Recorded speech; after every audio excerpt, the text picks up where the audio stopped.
se manifiesta la ciudad y cuáles son los componentes que determinan la forma urbana. Pero la morfología requiere una definición diferente dentro de lo que es, no solo el estudio de la forma, sino que también expresa, la forma urbana expresa un contenido. Hay quienes la definen a la morfología como el continente con respecto a un contenido. Pero también hay definiciones que hablan de la morfología como el lenguaje espacial que expresa un contenido social. O sea, la sociedad plasma su transitar por la ciudad, su devenir por la ciudad, su historia, su cultura, sus usos, sus costumbres en la forma urbana de la ciudad. O sea, cómo la morfología es lo tangible, lo que puedo tocar, lo que puedo palpar, lo que puedo medir. Entonces, todos esos datos concretos, existentes, palpables, medibles, forman, valga la redundancia, la forma o dan forma a la ciudad. Y esos datos nos permiten a nosotros captar el paisaje urbano. Y el paisaje está integrado por elementos tangibles, en este caso, lo urbano. Entonces, todos los datos que nos proporciona la forma urbana nos ayudan a construir la imagen que tenemos de la ciudad. Nos ayudan a construir la imagen. Los datos de la morfología nos proporcionan la construcción de la imagen. No es que la morfología es la imagen, no. La morfología proporciona los datos materiales, tangibles, medibles, tocables, que nos permiten construir, procesar mentalmente y construir la imagen de la ciudad. ¿Alguna pregunta sobre esto? Vamos a hablar de morfología como lenguaje espacial, el lenguaje espacial a través del cual la ciudad manifiesta su contenido y responde a contenidos sociales, económicos, políticos, y que van construyendo y dando forma a la ciudad. Bueno, la morfología se nutre de tres componentes fundamentales. Cómo se forma la ciudad o a partir de qué elementos va tomando forma la ciudad. Tiene tres elementos fundamentales, que es el entorno natural, la construcción urbana y los usos del suelo. Vamos. El entorno natural, a su vez, cada uno de estos componentes, el entorno natural tiene otros componentes, otros subcomponentes. Bueno, acá habla de la morfología, proporciona la imagen visual. O sea que con los datos que nos da la morfología, armamos nuestra imagen de ciudad, construimos mentalmente, porque la imagen es una construcción mental. Entonces, se construye la imagen a partir de los datos que proporciona la morfología urbana. Y ya hablamos que es la sustancia física frente a un contenido social. Es el lenguaje espacial a través del cual se manifiesta un contenido. Vamos. Y es, por supuesto, a partir del cual se va construyendo la morfología, es la expresión física de una sociedad. Cada sociedad va manifestando su cultura, su forma de vivir, sus niveles económicos, los impactos económicos y sociales se plasman en la forma de la ciudad. La forma física construye ese paisaje urbano y el paisaje puede ser es muy significativo y encierra una fuerte carga de simbolismo. Porque nos marca, como ya lo dijo Naceli, en la forma urbana, en el espacio urbano, nos marca de alguna manera, es un palincesto, leemos la historia en las distintas capas que va manifestando la sociedad dentro de la ciudad. Plasma su historia a partir de la forma física que construye el paisaje urbano. Vamos.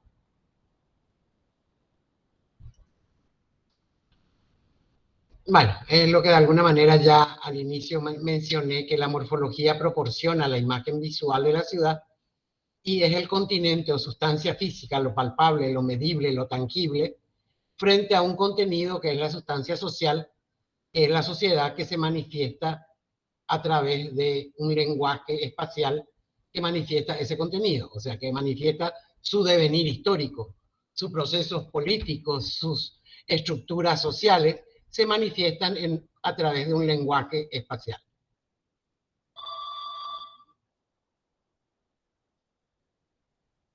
Seguimos, Eva. Hablamos que de los tres componentes, el primero que vamos a estudiar es el entorno natural. Perdón, un segundito.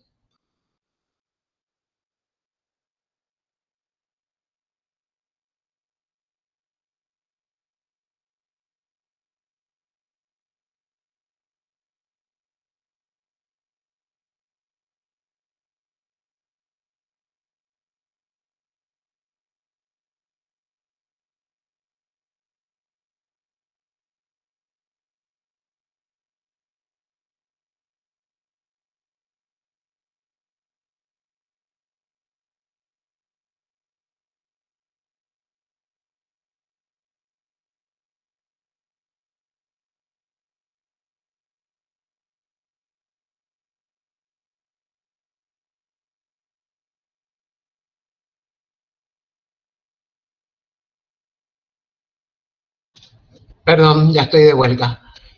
Uno de los componentes fundamentales que da forma o proporciona la forma a la ciudad es el entorno natural.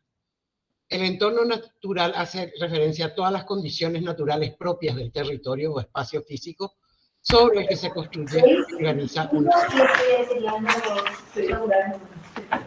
Y otra cosa, los gigantes y las vigas existentes que tenemos de hormigón y... ¿Hay alguien que quiere compartir algo? Bueno. El entorno natural tiene otra vez en sí dos componentes fundamentales: el emplazamiento y la situación. El emplazamiento hace referencia a las condiciones propias, naturales, recursos hídricos, el espacio concreto sobre el cual se asienta la ciudad. Son los hechos físicos, geología, relieve, topografía, clima, hidrología, suelo, todo lo que constituye el marco y soporte de esa ciudad. El emplazamiento condiciona el crecimiento futuro de la ciudad, la expansión de la ciudad, y proporciona elementos de vida que, de alguna manera, son parte fundamentales en el continuar creciendo o funcionando la ciudad. ¿A qué nos referimos con el emplazamiento? Claramente tiene el ejemplo de Asunción. Asunción situada, fundada sobre 7 colinas, y como puerto, como fuerte de conquista. A partir de ahí siguieron todas las demás conquistas de lo que era la búsqueda del oro y demás, y la conquista a toda la zona norte y sur. Entonces Asunción se sitúa como fuerte de conquista en una posición estratégica. El fuerte de Nuestra Señora Santa María de la Asunción se funda en una posición estratégica, en un punto elevado, que controla inclusive el territorio y permite también y sobre el río Paraguay por la navegabilidad, y permite la defensa misma y también el transporte de bienes, o sea, intercambio comercial. O sea, esos factores que hacen al emplazamiento, que son los hechos físicos naturales, condicionan totalmente el crecimiento espacial de la ciudad después. Quiero que quede claro lo que es emplazamiento y lo que vamos a ver siguiendo, que es la situación. La situación ya, perdón, Eva, perdón. El valor del emplazamiento tiene sentido en el contexto histórico, es decir, es contingente. ¿Por qué tiene valor? Porque el emplazar el fuerte Nuestra Señora Santa María de la Asunción sobre uno de los puntos más elevados, cumplía un objetivo de conquista y defensa. A partir de ahí tiene valor, en ese momento tiene valor el hecho de que me haya emplazado sobre esas circunstancias naturales o hechos físicos. Nunca varía el emplazamiento, pero sí puede variar el valor con el paso del tiempo. porque hay circunstancias económicas, sociales, políticas y tecnológicas que hacen variar el valor de aquel momento de conquista, ya no es hoy. Entonces el emplazamiento quedó.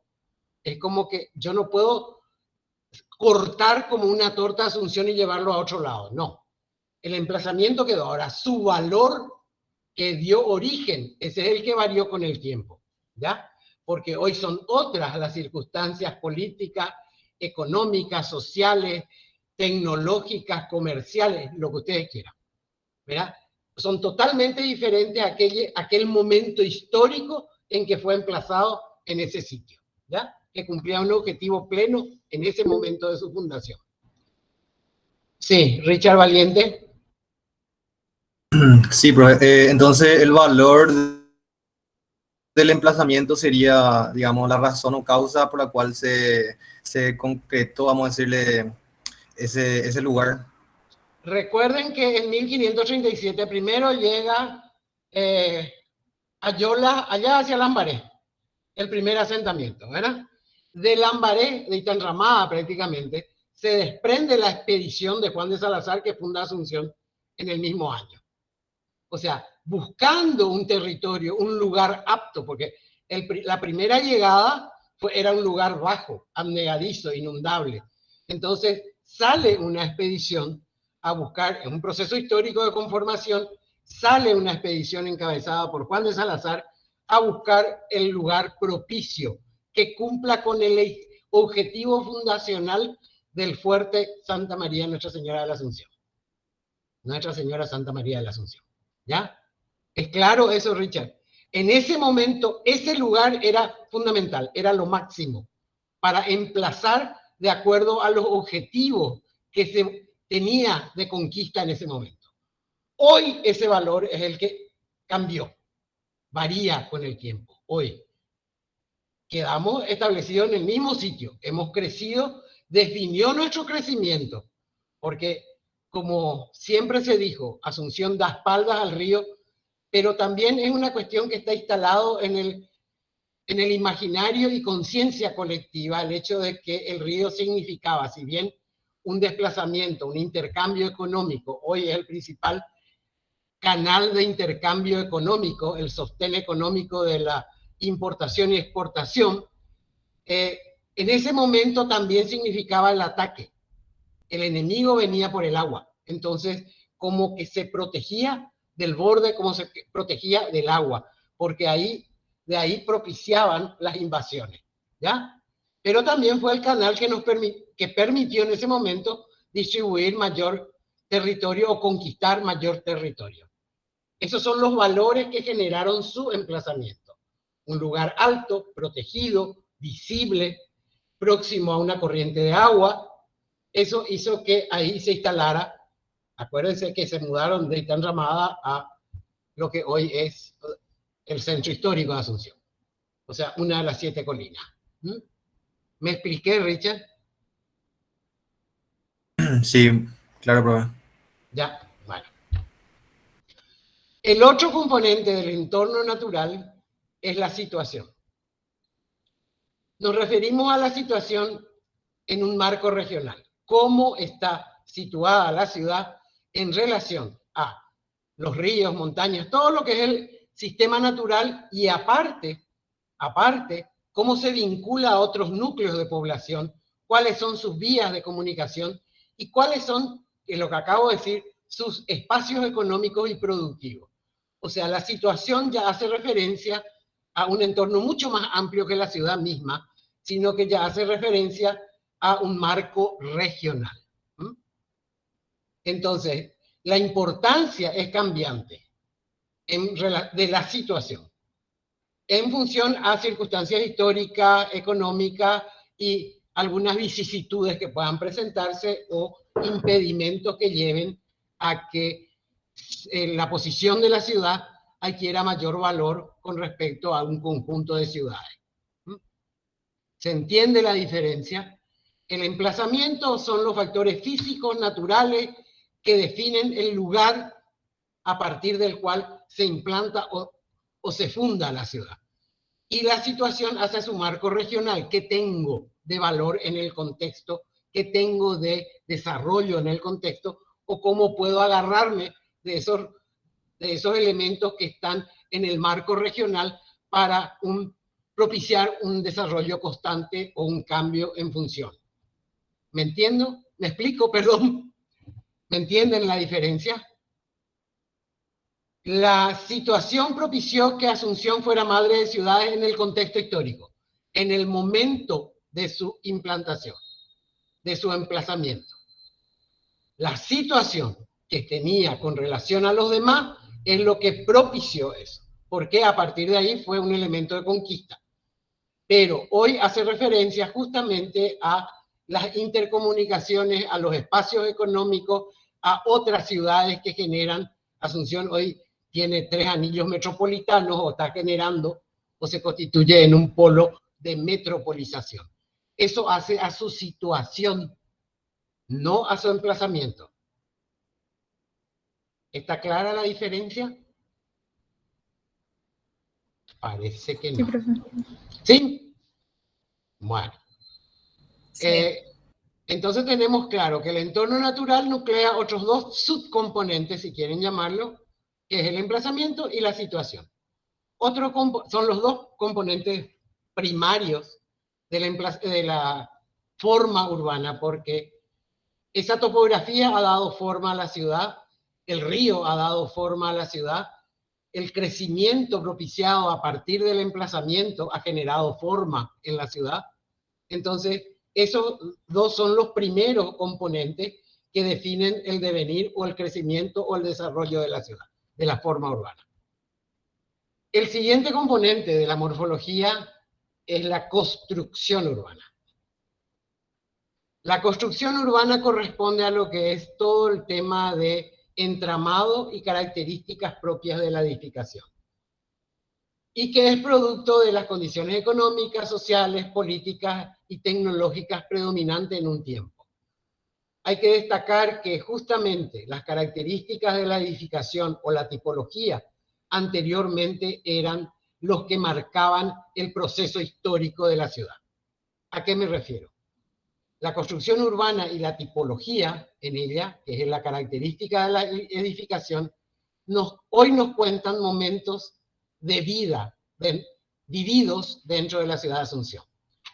La galería, la tipología de la casa con galería es como nos cuenta un espacio abierto, o sea, un espacio gentil de lo privado hacia lo urbano, se abre al espacio urbano, se conecta al espacio urbano a partir de un espacio privado que es la galería.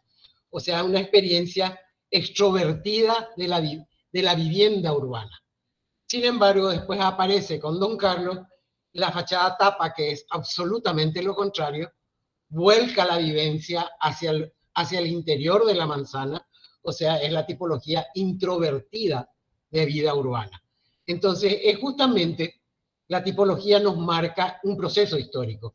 Después está la villa, o sea, hay una serie de componentes, la culata Yobay, también una tipología que nos marca una forma de apropiarnos y de construir a partir de la cultura y de las experiencias sociales y económicas, el construir la forma de la ciudad.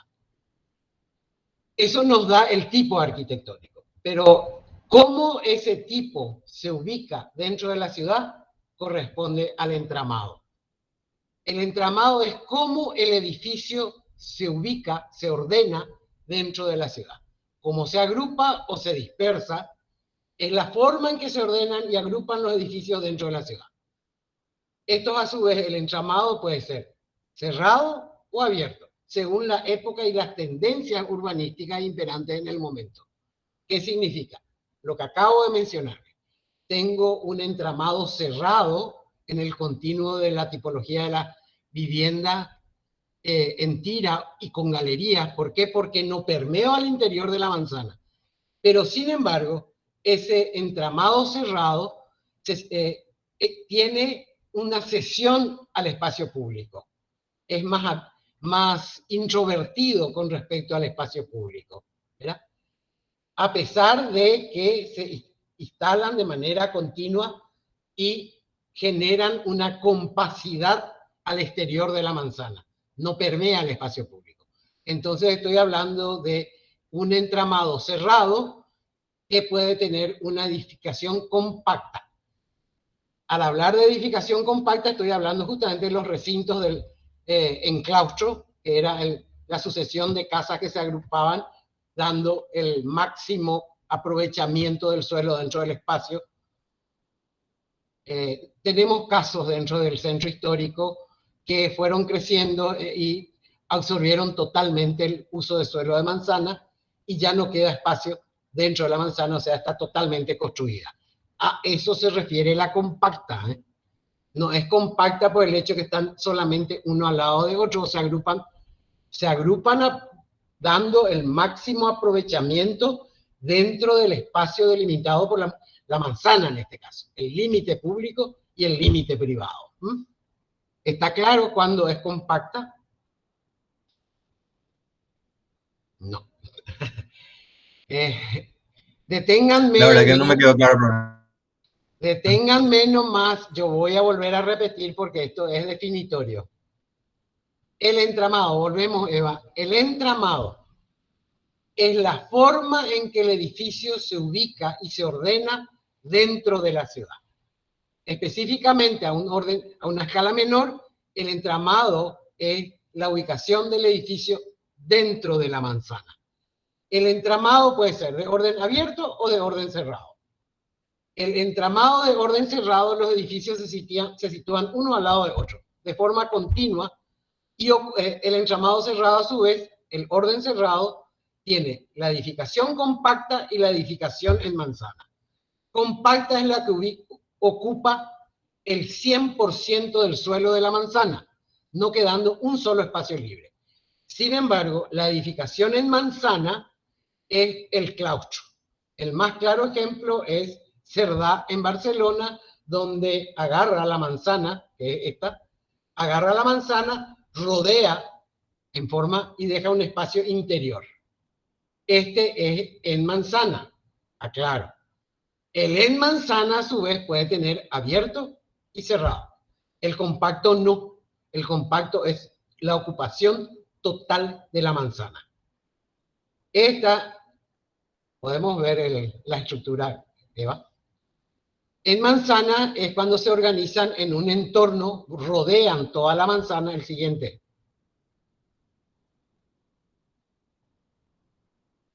Las casas, ahí, no el dibujo, la explicación, Eva. Entramado cerrado en manzana, edificación en manzana. Las casas se organizan en torno a un patio central. Hablamos de que puede ser la regularidad de la manzana, puede ser cuadrada o rectangular. Pero estas a su vez pueden ser cerradas o abiertas. Son cerradas, es el caso Cerdá que acabamos de ver, pero en el mismo caso también presentan variación en el tipo de cierre. Cuando todos los frentes están ocupados, entonces son edificación en manzana cerrada. Cuando uno de los frentes, sea el principal, lateral o lo que fuere, queda sin construir, la comunicación permea al interior de la manzana. Estamos hablando de una edificación en manzanas abiertas, pero parte del orden cerrado. Quiero que se entienda. El orden cerrado tiene la compacta, que ocupa el 100% de la manzana, y la edificación en manzanas, que a su vez pueden ser abiertas o cerradas, según la envolvente esté totalmente construida o no. Vamos al gráfico de Cerdá, por favor, Eva. Ustedes encontrarán en el material también esto, al de Cerdá, edificación en manzana. Amplían por el gráfico para mostrarles lo que puede ser abierto. No, acá. Esto, por ejemplo, si ustedes ven, hay una manzana que permea al interior, que está del borde, donde está el cursor. Esa permea al interior de la manzana, o sea, está construida, es una envolvente que se quiebra, se rompe, para permear al interior de la manzana. Sin embargo, la de al lado está una envolvente continua que no permea. Son los dos casos. La edificación en manzana, que puede ser cerrada, que es la que bordea totalmente el contorno de la manzana y genera un patio central, y la tipología de la abierta, que permite que una permeabilidad al interior o patio central de la manzana. ¿Es claro? Sí, ahora sí se entendió mejor. Siempre ¿Sí? haciendo Bueno. referencia, siempre haciendo ¿Perdón? referencia a una manzana nada más. No, estoy hablando del entramado que llevé a la escala de manzana para Ya, explicar para cómo explicar, se claro. ubica el edificio dentro de la manzana. El Estupendo. conjunto Gracias. puede generar otra situación, pero estoy hablando de cómo se ubica el edificio en la manzana, que puede ser abierto o cerrado. Y en el cerrado tiene la variante de nueva. ¿Ya? ¿Es claro, Fernando? Sí, sí, sí. Bueno, sigamos, Eva. Profe. Esto quedó... Perdón, Richard. Sí, la compacta es la que, Totalmente digamos, tiene ocupada la las manzana, no queda calles. ni un pedacito de patio. Todas estas manzanas están totalmente ocupadas por construcción. No queda nada libre. Esa es la compacta. El 100% O sea, es de la que tiene los ocupación. caminos estrechos y chicos, ¿verdad? ¿Qué? Es la que tiene las calles chicas y estrechas, No, ¿verdad? no. La compacta la tenemos inclusive en Asunción, en el centro histórico, que de un principio fueron introvertidas por la fachada tapa, se volcaron a un patio interior y hoy ese patio se cubrió. Ya cada uno en la individualidad, el privado, construyó depósitos del comercio y se volvió compacta. No tiene un solo metro cuadrado libre. Está totalmente ocupada, totalmente construida. ¿Me Profe, ¿y dónde explico? ¿Cuándo está es? el espacio urbano Perdón, en no te la... escucho nada. ¿Que dónde está el espacio urbano en la edificación compacta? Perdón, Que en la edificación compacta, si la vivienda, tipo las residencias, están 100% ocupando la manzana donde se encuentran los espacios urbanos.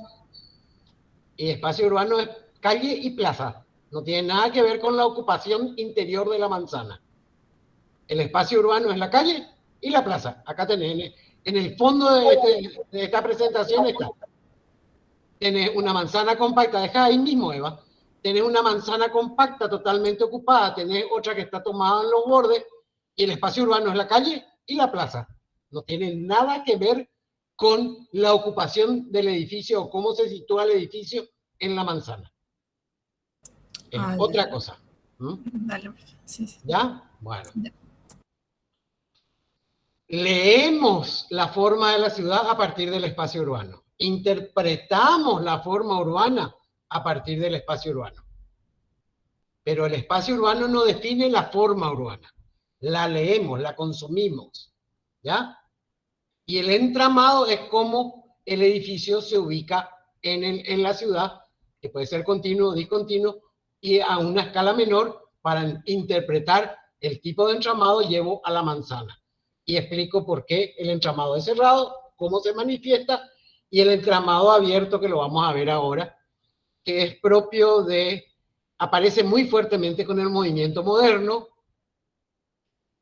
Abrimos, Eva, que rompe un poco la continuidad de la manzana histórica y empieza es propio de la ciudad jardín, es propio de lo que es las viviendas en en bloques que liberan el espacio inferior o la planta baja e integran en lo público con lo privado, es muy diferente, y es propio de las torres dentro de la ciudad. ¿Por qué? Porque se apoyan en un punto y liberan el resto del suelo. En Asunción hay alicientes en liberación al uso de suelo si cuanto menos ocupas en la superficie del suelo. Si hoy el coeficiente te dice, puedo usar de suelo, la construcción puede usarse solamente en un 70% y vos llegás a usar 50%, el municipio te da prerrogativas de crecimiento en altura. ¿Por qué? Porque lo que se busca es justamente liberar suelo absorbente, propiciar la existencia de suelo absorbente y no la masificación en el uso del lote o de la manzana. ¿Está claro a qué me refiero cuando hablo de forma aislada o abierta?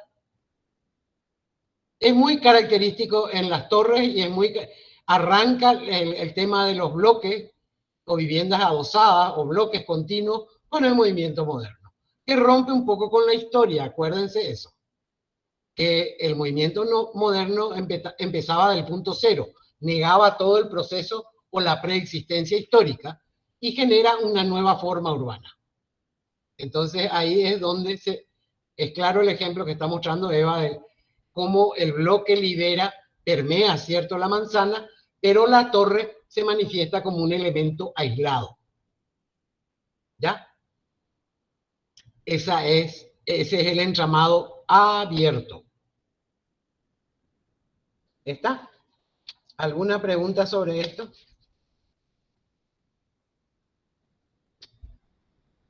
Bueno, si se entendió, genial, fantástico. Vamos, Eva, al siguiente, por favor. Del emplazamiento surge un tema que nos ayuda a leer un poco la ciudad y a interpretar la ciudad, que es el plano. ¿Eso dónde está, Edita? Ahí está. El instrumento de estudio. El plano es una geometría. Quiero aclarar bien qué es el plano. Porque cuando les preguntamos es una expresión de una geometría constructiva de la ciudad. El plano es un instrumento. El plano no es un trazado. Leemos el trazado en el plano. Pero el plano es un instrumento de estudio. Es el resultado de la combinación en el espacio sobre el espacio de la ciudad de superficies libres y superficies construidas en todo el tiempo, a lo largo del tiempo.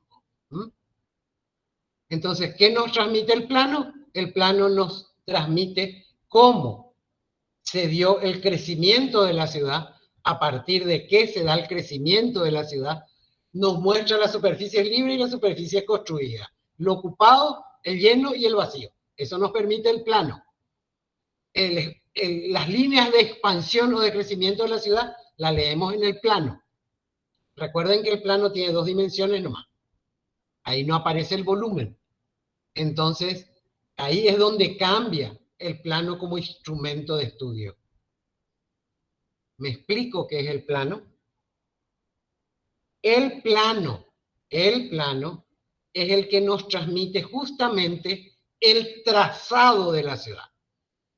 El trazado es el que puede ser en cuadrícula o damero. Puede tener radios concéntricos, o sea, puede ser un trazado radioconcéntrico, y pueden ser orgánicos o irregulares. No son sinónimos. No siempre lo orgánico es irregular y no siempre lo irregular es orgánico. ¿A qué me refiero? Que puede ser un trazado irregular porque no responden al orden preestablecido del entorno o de la ciudad misma, pero no responde tampoco a las características propias del territorio, que son sus factores naturales. Es orgánico cuando responde a la organicidad y a la dinámica urbana del territorio. Ahí es orgánico. ¿Por qué Chacarita es orgánica? Porque Chacarita se respetó el barranco y se fue amoldando en su crecimiento a las situaciones propias geográficas y territoriales del lugar. Sin embargo, la parte formal de Asunción, leemos en el plano que antes respondía a un trazado orgánico definido por los cursos de agua, los arroyos, las correntías, y se ubicaban en los puntos más elevados y era diferente. O sea, se adecuaba a una situación de topográfica respetando la base territorial que le iba a albergar a la ciudad. Se volvió cuadrícula o damero con la idea de orden, entonces dejó de ser orgánico y en ciertos sectores quedó como irregular al no poder complementar la preexistencia orgánica con la cuadrícula o damero. ¿Podéis mostrar el plano de Asunción que está abajo? para que me puedan entender ese. Más chico. No, quiero mostrarles el giro de trama, de traza, en cuanto a, se gira también se dan cuenta cuando lo de arriba es centro histórico que viene en una cuadrícula absolutamente regular. Pero ciertas condiciones propias del terreno hacen girar esa cuadrícula y se vuelve como irregular, pero no es orgánico. Sigue no respetando las condiciones naturales del suelo. Sin embargo, el asentamiento de la Chacarita sí respeta las condiciones propias del lugar. ¿Me explico? Acá en esto se ven todas las tres situaciones de lo que es la cuadrícula, el orgánico, el irregular. Lo único que falta acá, si bien Asunción responde a un trazado radioconcéntrico, porque hay un centro del cual parten las vías principales, pero no genera la situación de anillos que bordean ese trazado.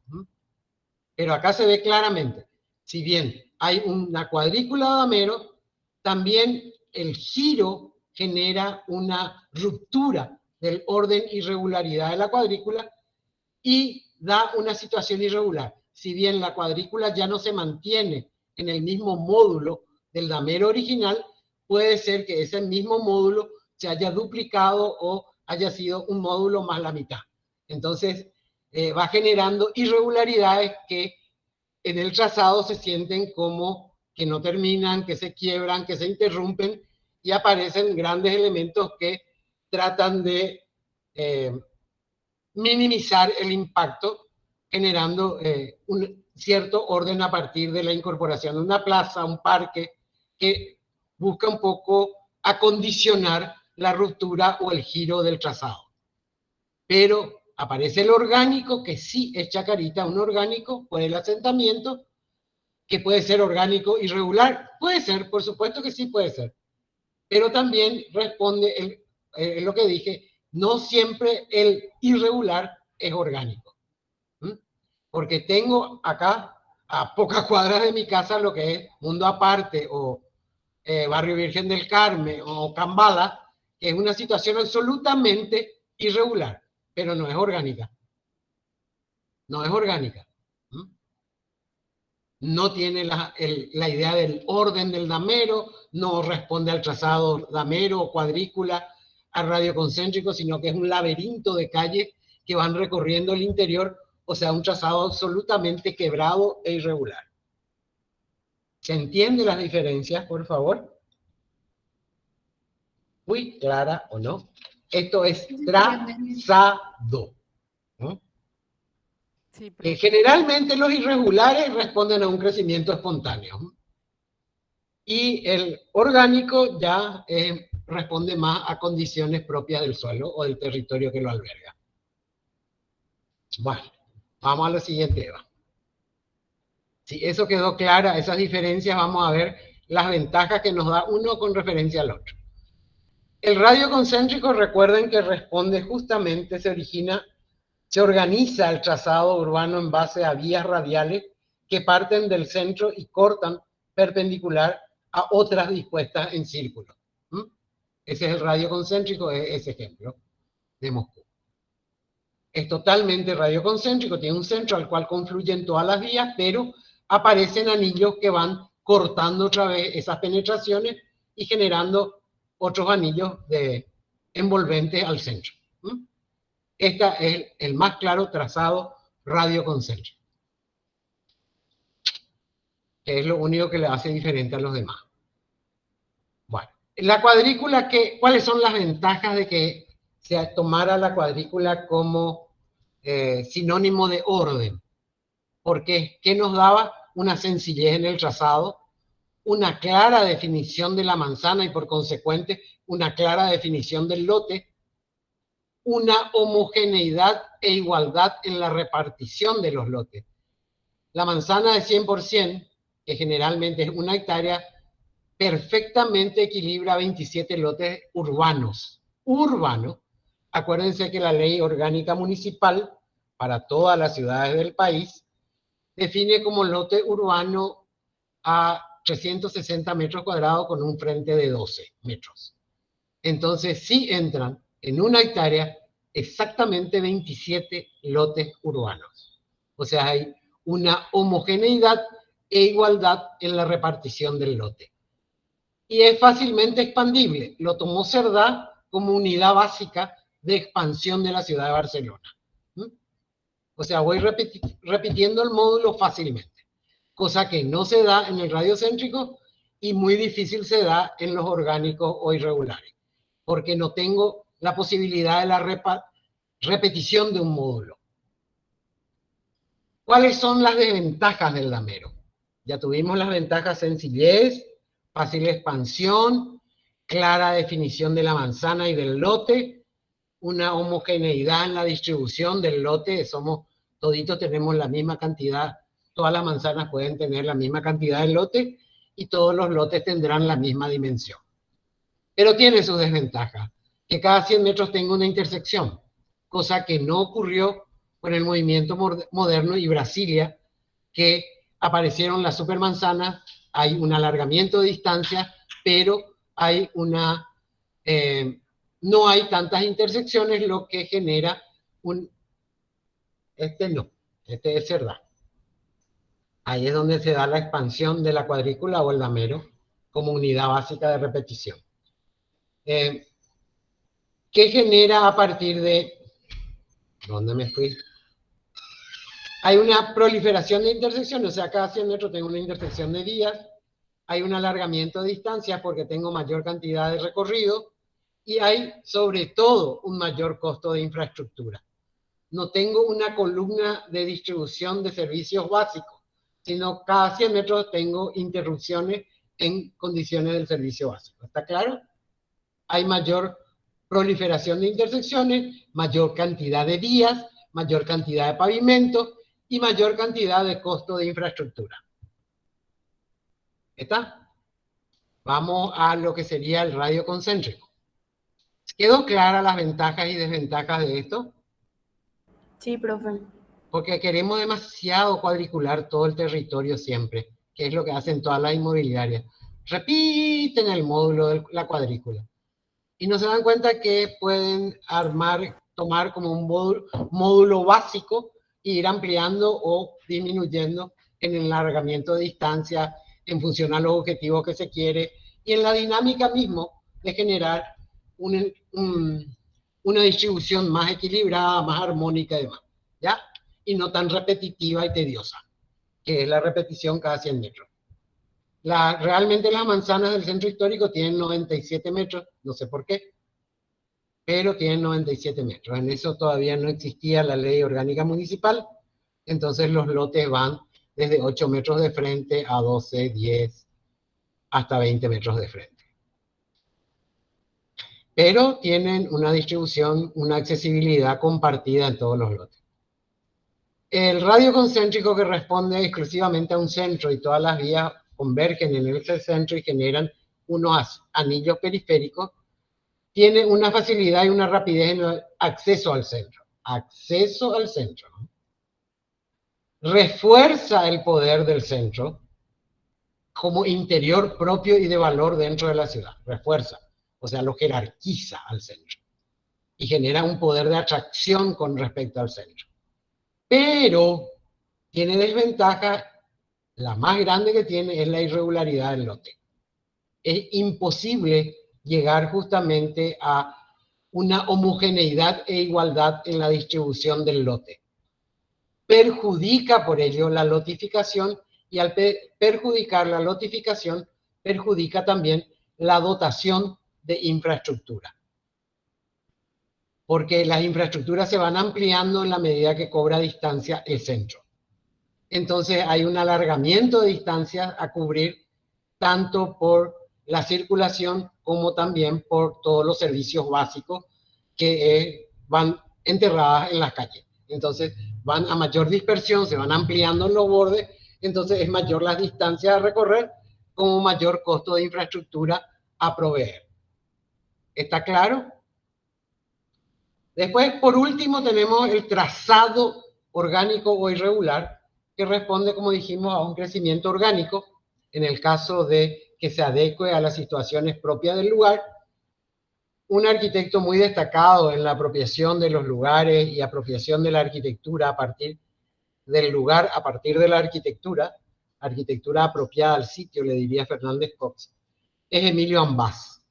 Él trabaja muy bien con lo que es el uso del suelo, el territorio sobre el cual trabaja, y respeta terriblemente todas las circunstancias que le genera ese territorio. Entonces ahí hay un crecimiento orgánico, no espontáneo, planificado, pero orgánico, respetando las características propias del lugar. El Machu Picchu es uno de los más claros ejemplos del crecimiento orgánico. Las bandejas que iban escalando en todo ese territorio, bandejas productivas que respondían a un orden diferente y adecuado al lugar.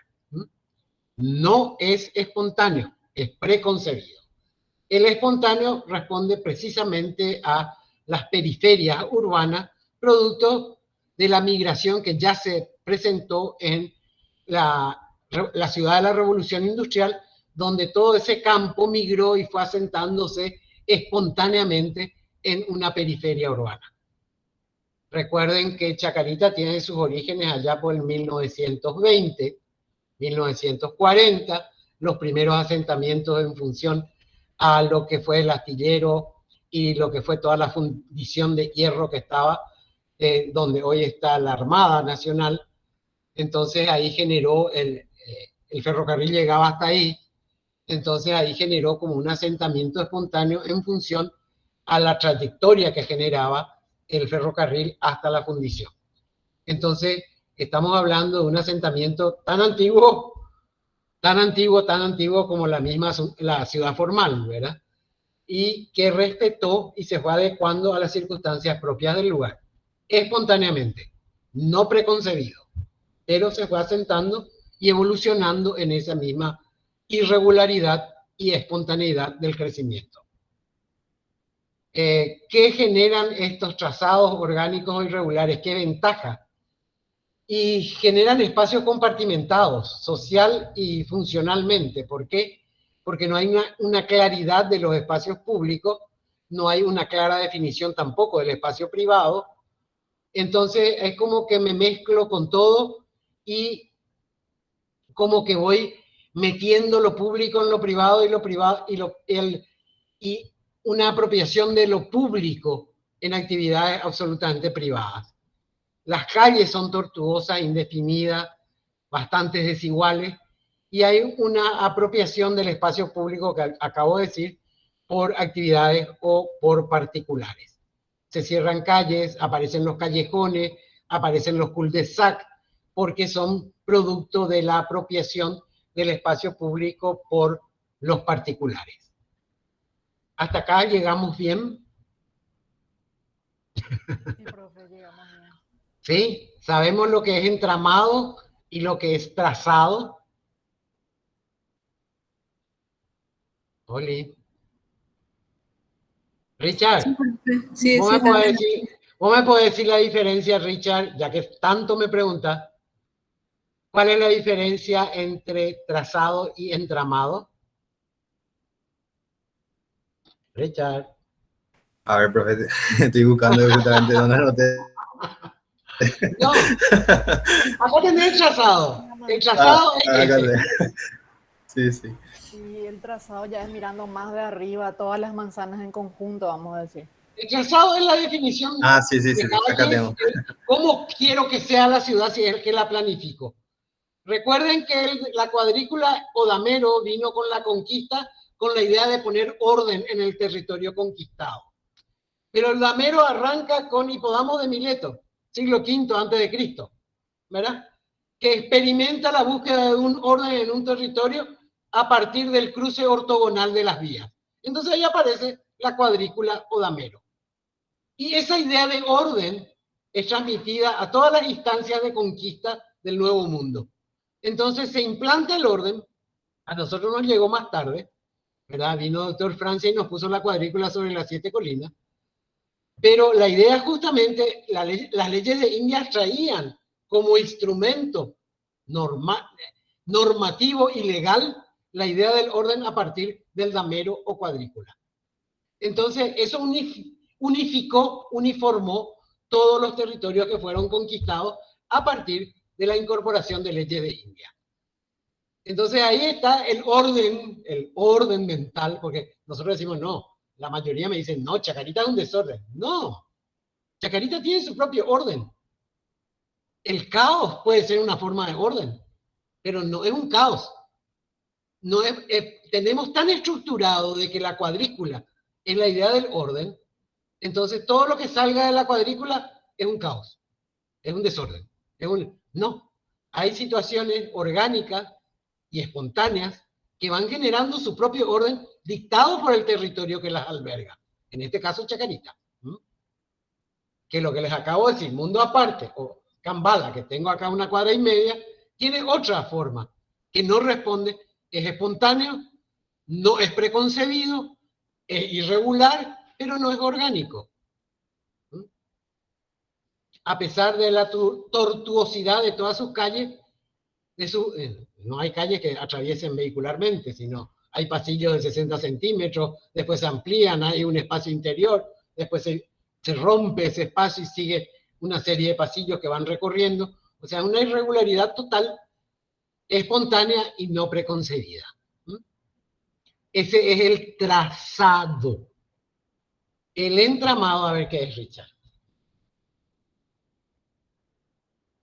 El entramado ya he explicado, profe, que son 2 órdenes. Uno cerrado y uno abierto. Eso y nomás notaste, viene a ser básicamente, Pero de la y viene manzana. a ser en la forma en cómo se ordenan los edificios. Eso es el entramado, Richard. En el trazado estamos hablando de la definición de vías, manzanas, lotes. En el trazado. Dibujo lo que quiero. Radio concéntrico, cuadrícula, orgánico. Dibujo el trazado de la ciudad. Trazo la ciudad. En el entramado es cómo se posiciona el edificio dentro de la ciudad. Y llevando a una escala menor, les llevé para interpretar, es cómo un edificio se posiciona en una manzana. De ahí puede ser cerrado, abierto, lo que ustedes quieran. Pero la gran diferencia es que uno hace a la traza, el trazado, el dibujo de la ciudad, que lo leemos en el plano, y el otro hace al volumen, que se posiciona dentro al edificio construido, a la masa, al volumen que se posiciona dentro de la ciudad. En un caso de escala, dentro de la manzana. ¿Es clara la diferencia? Sí, ahora bastante clara. Bueno, y vuelvo a repetir porque generalmente me dicen, no, este es un trazado orgánico, irregular orgánico. No, puede ser orgánico y no ser irregular, porque está respondiendo a las características propias del sitio donde se ubica la ciudad. Profe, ¿puede ser un ejemplo ese Venecia, por ejemplo? El Que mejor me parece ejemplo para del mí mundo. que tiene un trazado El mejor ejemplo orgánico, del pero bien ordenado. Es orgánico, no es espontáneo, porque se planificó respetar la situación, el emplazamiento, se respetó plenamente, ¿verdad? Las condiciones fueron dadas por el territorio, entonces es orgánico. No es espontáneo, pero sí es orgánico. No es irregular. O sea, es irregular en la concepción, pero no es irregular en la tenencia. Responde claramente a las condiciones del lugar.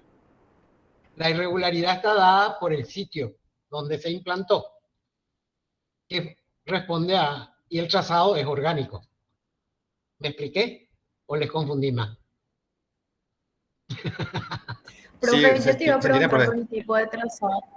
¿Qué? Perdón, por el tipo de trazado que tenía Roma. Te Sí. iba a preguntar si podías dar un ejemplo sobre eso. Y acordate que el trazado de Roma es el trazado que manifiesta la monumentalidad.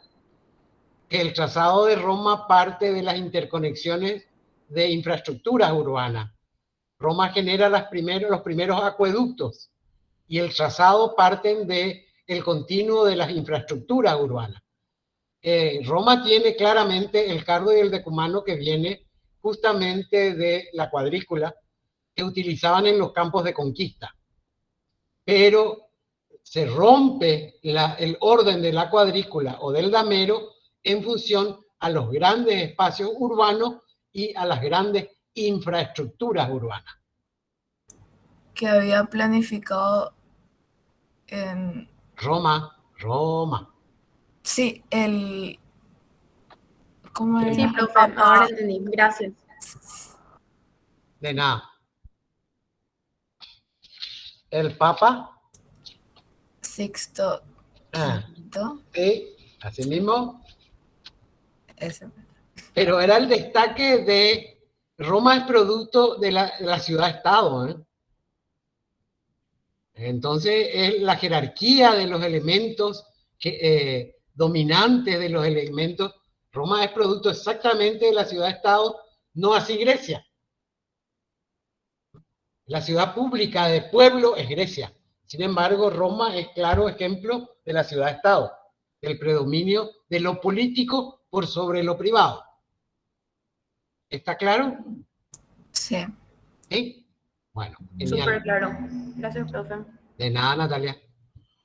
Bueno, seguimos, Eva. Ya entendemos lo que es el plano, no es una parte de la construcción urbana, no, es un producto inclusive del emplazamiento y la situación. Al ponerme sobre un territorio, empiezo a dibujar la expansión de ese emplazamiento. Y ahí aparece el trazado. Sin embargo, en la construcción urbana se manifiesta el entramado urbano. Y el tercero, y uno de los más cambiantes, dinámicos e importantes de la forma urbana, es precisamente, son los usos del suelo. Los usos que damos al suelo. Cuando hablo de usos del suelo, no estoy hablando de usos productivos o económicos, que es lo que siempre quieren confundir. No. Uso de suelo alberga las actividades que realiza la población para subsistir en un lugar. Y esas actividades, perdón, yo creo que me salté algo en la construcción urbana, que es la tipología edificatoria. Ahí está, característica de la construcción. Me entusiasmé con el entramado y el plano y me olvidé de las características de la construcción o de la edificación. Esto hace referencia a las diferentes tipologías que albergan las ciudades dentro de su contexto de forma urbana. Que ya lo habíamos mencionado, la tradicional responde a los centros históricos, la individual, que es la vivienda individual que genera distintos tipos de asentamientos. Dale. Como también vinculada a los modelos de ciudad-jardín y a los grandes elementos o equipamientos que aparecen dentro de la ciudad. Es individual. Bueno, después seguimos con la edificación en altura, que es propio de las torres. El icono, por ejemplo, de Humboldt, icono, creo que todos conocen el icono. Uno es el AIFRA, que es el que está a la izquierda para mi pantalla, y a la derecha está el icono. El icono, por ejemplo, es un cuadrado perfecto de 12 por 12. Pisa el suelo, nada más. Por eso la municipalidad le permitió la altura que tiene. Porque lidera suelo. Pisa solamente 12 por 12. Es un módulo libre de 12 por 12. Cosa que el AIFRA, por ejemplo, es una masa muy fuerte que se asienta y es bastante cerrado a lo que es el entorno y el propio suelo que lo contiene. La esbeltez del icono es comparable con lo que es la pesadez del AIFRA. Reconocen los dos, ¿verdad? Sí. Bueno. El AIFRA va a ser Paraguay Independiente, ¿verdad? Así mismo, en el centro histórico Itesta, detrás de la Manzana de la Ribera, enfrente, hacia el centro. Y el icono está detrás de la Embajada Argentina. Bueno. Después están las tipologías del precario o aquello que es propio de los barrios marginales, ilegales, inestables, que son los asentamientos que están en todas las periferias urbanas, principalmente en las ciudades latinoamericanas. Es una característica propia de ciudades en vías de desarrollo, como le llaman ahora, a las ciudades subdesarrolladas que somos.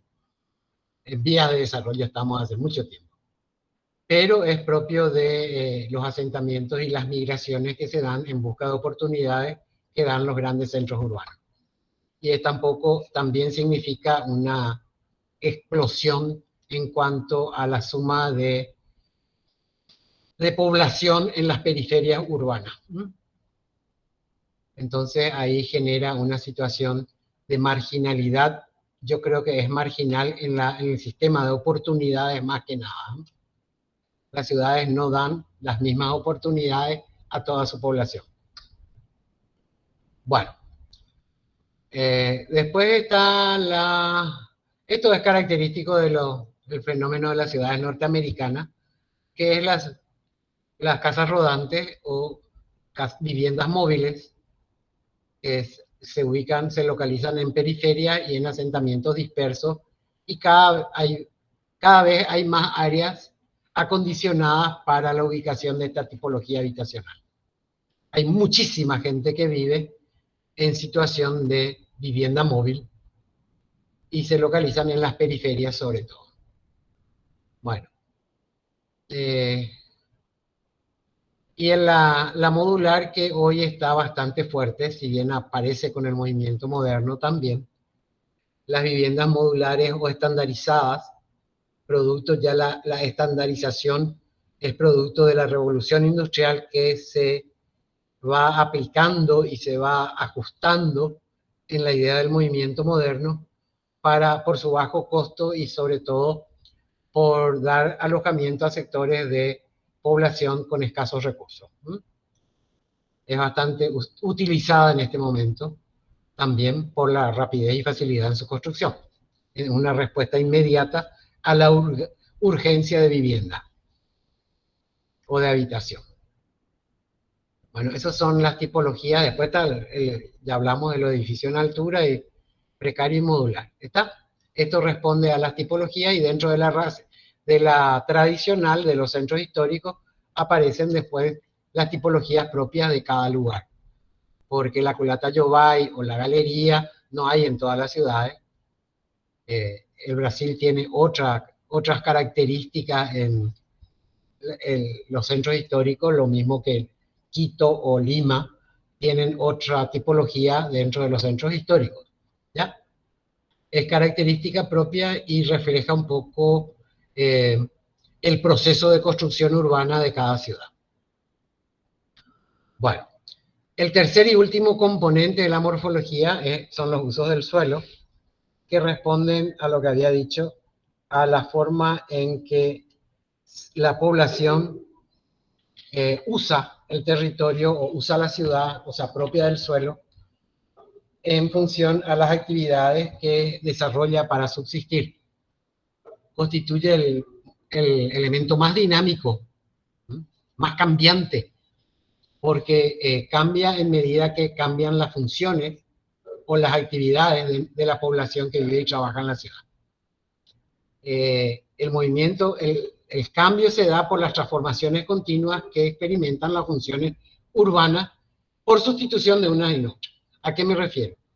Las funciones urbanas se refiere a lo que viene también del movimiento moderno, las funciones que se desarrollan dentro de la ciudad, como el hábitat, por ejemplo. Recuerden que Villamorra era una ciudad, un barrio residencial, hoy es un área comercial. Lo mismo que Carmelita. O sea, cambiaron, entonces se transformó el uso de suelo por las transformaciones que se dieron en las actividades que experimenta la población y sustituye las funciones urbanas de cada sector. ¿Se entiende por qué cambian? Cómo va a cambiar el uso de suelo debido al corredor botánico, cómo va a cambiar el uso de suelo debido a la costanera, cómo va a cambiar el uso de suelo debido al par binario Colón-Montevideo, que va a unir costanera norte y sur, va a tener un despegue diferente, que hoy está como caído, abandonado. Cuando eso se reactive como unión norte-sur, va a tener un cambio y una afectación en el uso de suelo. Bueno, En el Profe. uso del suelo, sí, Richard. Te escucho. No, quería poner nuevos ejemplos si pudiese ser, por ejemplo, que en esa zona, por ejemplo, qué sé yo, se destinaba para funciones agrícolas y luego pasa a funciones, digamos, más comerciales, por así decirlo. Agrícola no puede haber dentro de la ciudad, Richard. Agrícola es primaria. Los cambios que se dan dentro de la No, y digo, función... No, lo que vos decís de que deja de ser agrícola el suelo y se vuelve habitacional, ese es un proceso de urbanización, que hay una transformación de un suelo de actividad primaria a un suelo de actividades secundarias o terciarias. ¿Ya? Ese es un proceso de urbanización. Yo estoy hablando que el mismo suelo yeah. urbano, ya estamos urbanos, ya no hay actividad primaria, ya transformamos todo el suelo primario, ya reventamos todos los recursos naturales, ya nos implantamos como ciudad. Ese uso de ciudad puede sufrir cambios debido a las actividades que realiza la población o elementos que generan impacto sobre sectores, como fueron los shopping, donde se incorporaron, transformaron totalmente el uso de suelo del entorno, el Mariscal López, el shopping del Sol, todo, ¿verdad? El eje corporativo se transformó de un suelo residencial de baja densidad a un suelo residencial de alta densidad, pero producto e impacto de todos los grandes equipamientos que rodean el eje corporativo Santa Teresa.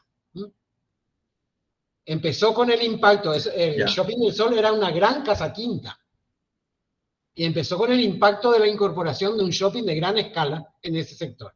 Y ahí se generan las otras grandes infraestructuras y empieza a hablarse del eje corporativo Santa Teresa. O sea, hay una transformación de los usos debido a la transformación de las funciones urbanas. Dejó de ser eminentemente habitacional para entrar a ejercer funciones de comercio, de intercambio y de relación. ¿Ya? A eso me refiero cuando se cambian o se sustituyen unas funciones por otras. Pero nunca hablamos de un suelo productivo primario, sino de un suelo urbano, que ya fue transformado del suelo primario.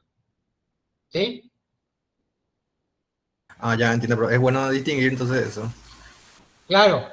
Lo que pasa es que en ciudad ya no se habla de actividades primarias. Lo urbano ya no alberga actividades primarias como agricultura, ganadería, pesca o extracción. Ya no alberga.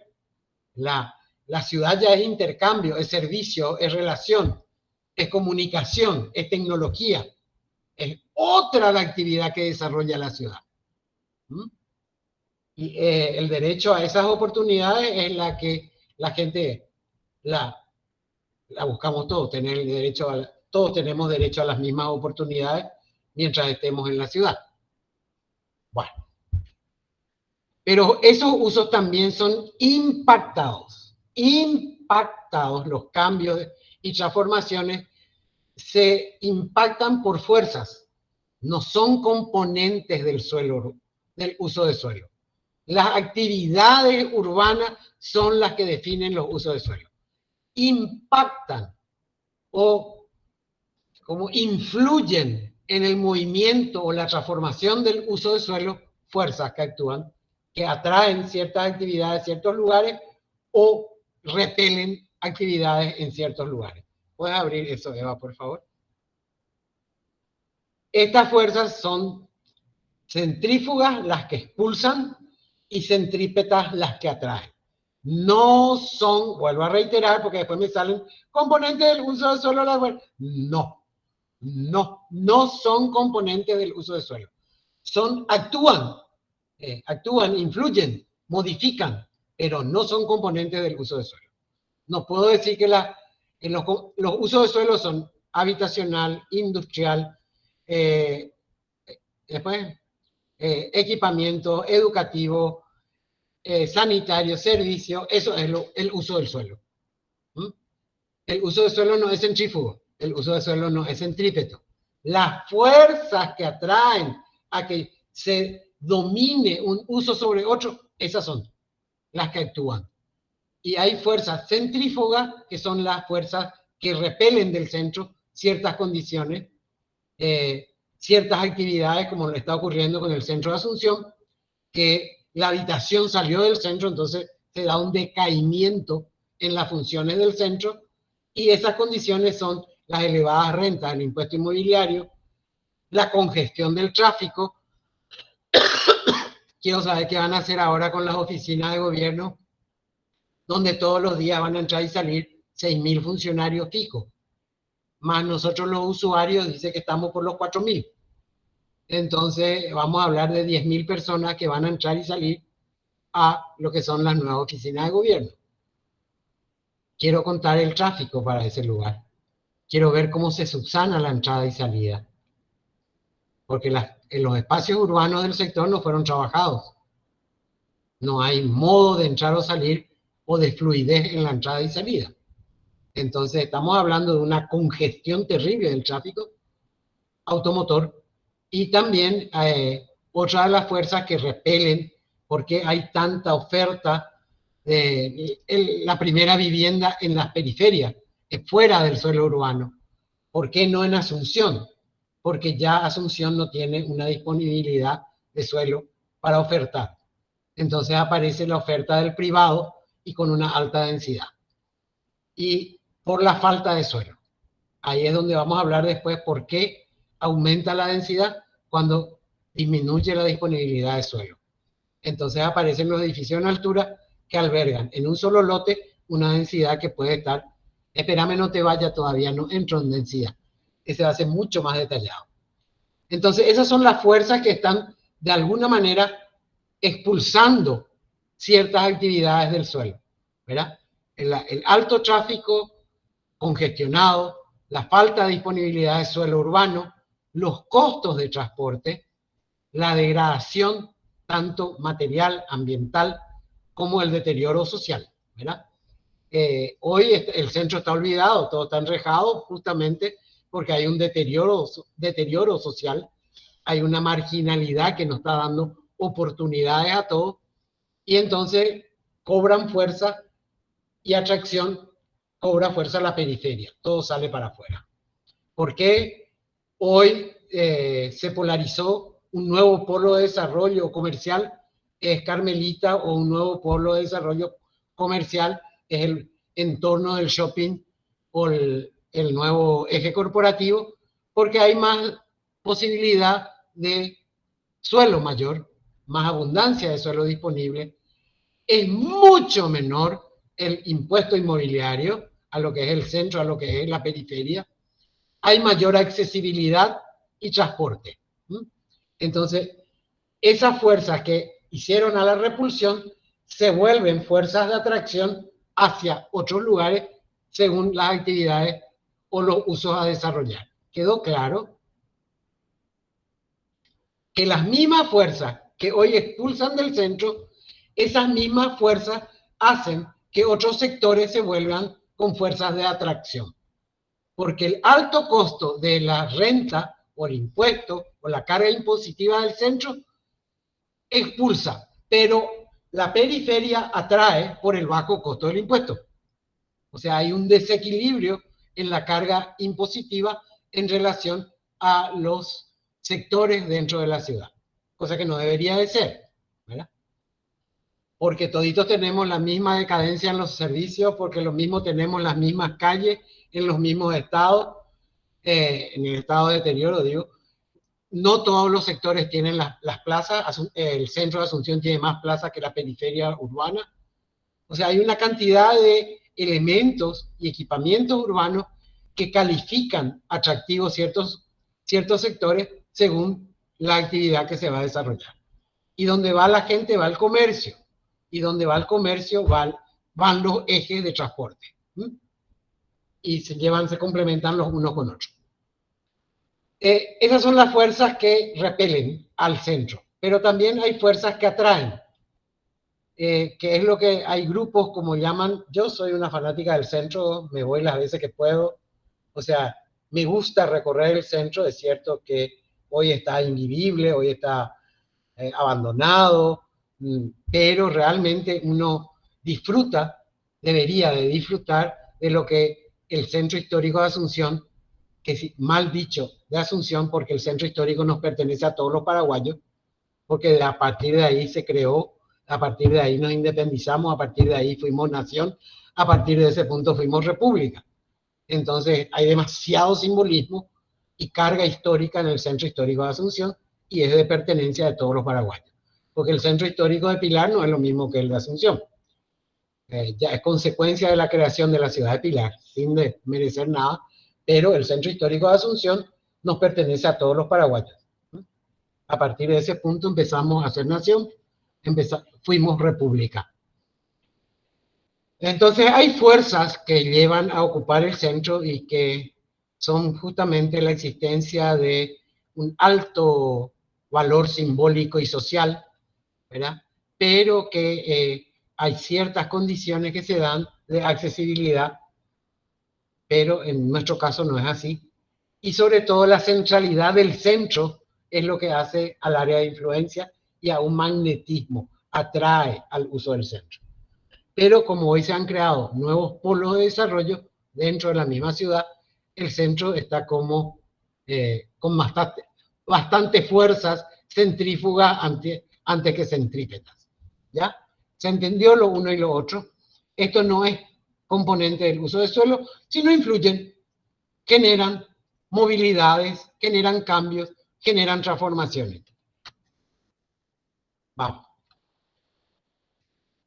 Otro elemento que influye notablemente en el uso del suelo es la densidad. Entendiendo por densidad el número de personas que viven o trabajan por unidad de superficie. ¿Qué significa?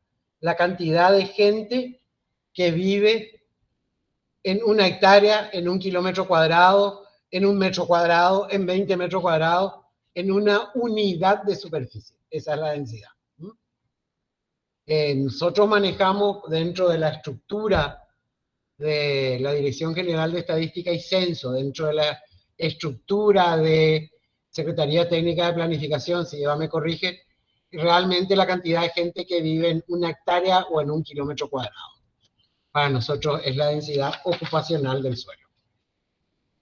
Esta densidad repercute, es el principal factor de cambio de la densidad, es la disponibilidad de suelo urbano, que es lo que les dije. Cuanto menos suelo tengo, crece la densidad. Hay un aumento de densidad cuando disminuye la disponibilidad de suelo urbano. ¿Por qué? Porque en un lote genero lo que podría ocuparse en una manzana. Como les dije hoy, la manzana normal de 100%, hoy la densidad en Asunción es bajísima, por eso no puede sostener ciertas infraestructuras y ciertos equipamientos.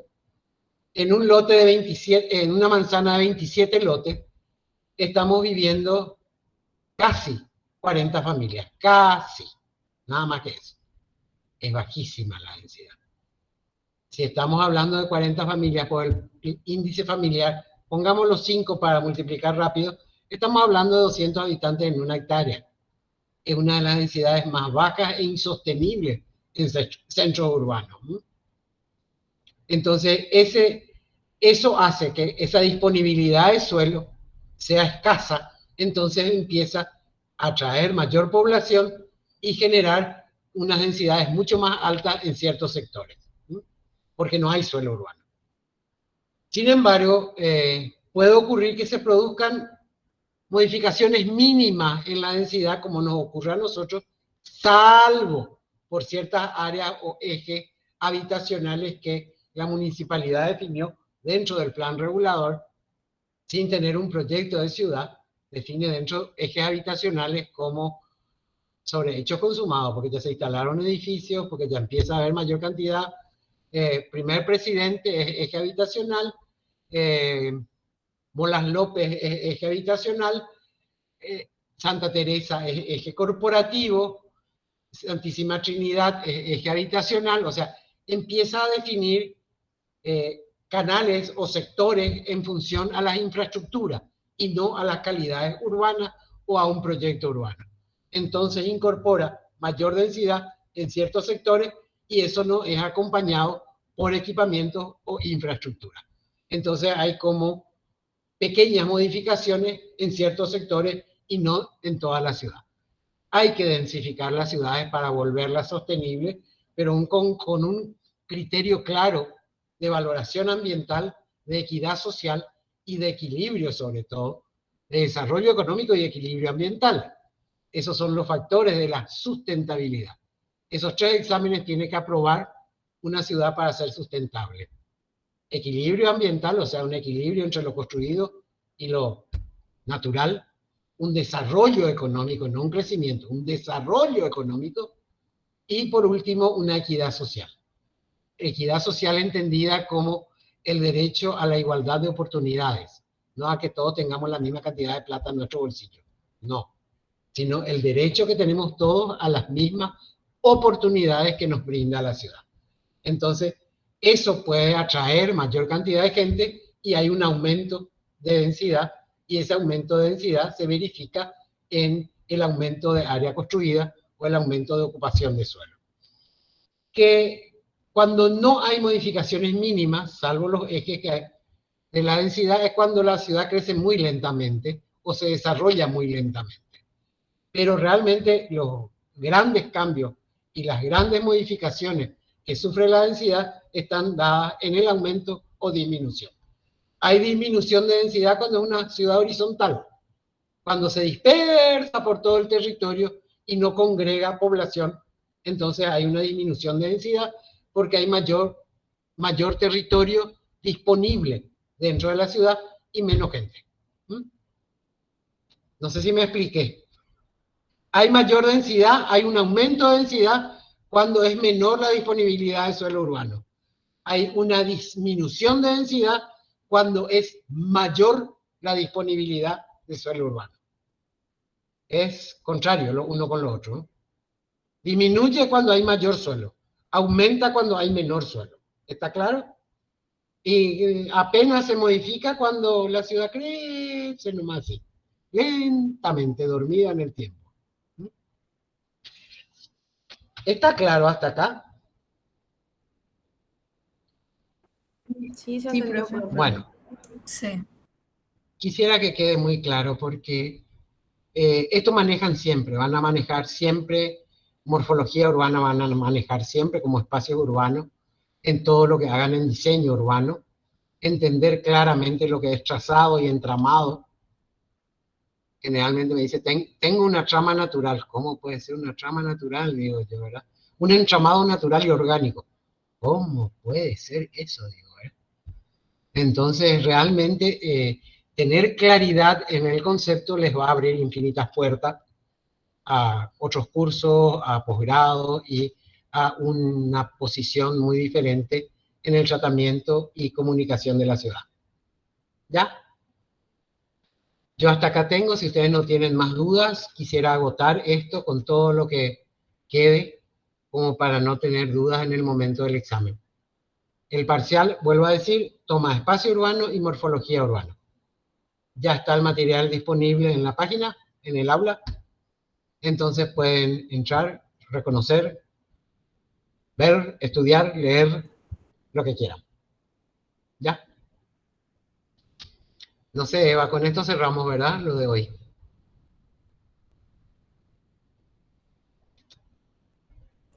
Así mismo, profe. Bueno, ¿no hay ninguna consulta? ¿Nada? Estamos toditos clarísimos, parece. Bueno, les esperamos el próximo martes a las 2 de la tarde. Sean puntuales, por favor. Vamos a entrar en 2 grupos de nuevo seguramente. Vamos a abrir 2 salas. Vamos a ver. Vamos a ver con acá las profesoras que me recomiendan y veamos cómo manejamos el próximo parcial. ¿Ya? Dale, profe. No, Dale. muchas gracias. Dale, profe. Gracias. Chao, chao. Chao, chao. Chao.